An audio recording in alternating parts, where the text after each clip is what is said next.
Bienvenidos a esta guía técnica sobre Dyson HDI. Somos Kelatos Informática, expertos en reparación técnica. Recogemos tu equipo a domicilio, realizamos diagnóstico gratuito y te enviamos presupuesto antes de reparar. Sin llamadas, sin desplazamientos. Estamos ubicados en calle Joaquín María López 26, Madrid. Cómodo, transparente y profesional. Enlace en la descripción. Si tu secador Dyson HD no enciende, puede ser un problema con el cable.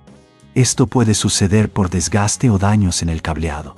Si no lo reparas a tiempo, podrías quedarte sin secador y perder tiempo valioso. Para esta reparación necesitarás un destornillador Phillips del número 0, una espátula de plástico, pinzas de precisión y un nuevo cable compatible. Primero, asegúrate de desconectar el secador de la corriente.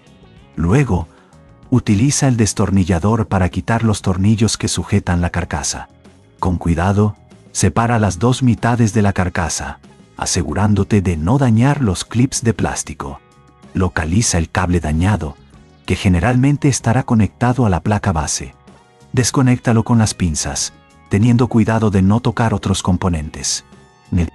Retira el cable viejo y coloca el nuevo, asegurándote de que esté bien conectado. Vuelve a colocar la carcasa, alineando los clips y atornillando de nuevo. Antes de cerrar, verifica que todo esté en su lugar y que no haya piezas sueltas.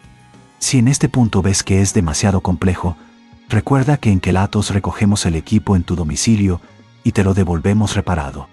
Para evitar que el problema vuelva a ocurrir, asegúrate de no tirar del cable al desenchufar y revisa periódicamente el estado del cable. Si no quieres arriesgarte a dañar tu equipo, en Kelatos lo recogemos, reparamos y devolvemos a tu domicilio en toda España. Enlace en la descripción. No dallo Orzayam.